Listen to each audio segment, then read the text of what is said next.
In these days of flying saucers and Sputniks, you expect almost anything to happen.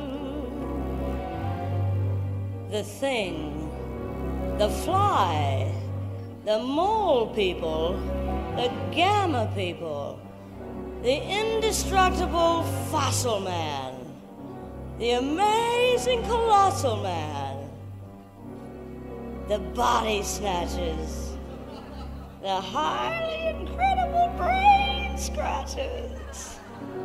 I was a teenage werewolf. I was a 50-foot woman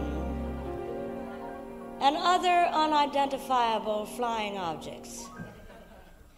I dismissed them all as being science fiction. They belonged on a library shelf.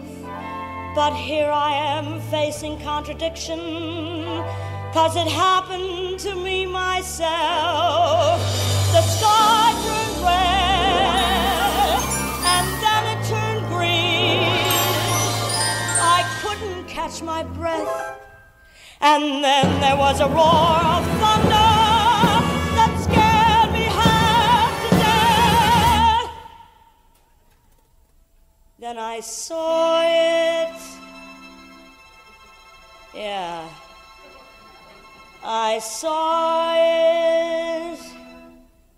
Yes, I saw a thing coming out of the sky. It had one long horn and one big eye. I commenced shaking and I said, ooh, it looks like a purple people eater to me. You had one light, one horn, flying purple people eater. One-eyed, one horn, flying purple people eater. One-eyed, one horn, flying purple people eater. Sure looks strange to me.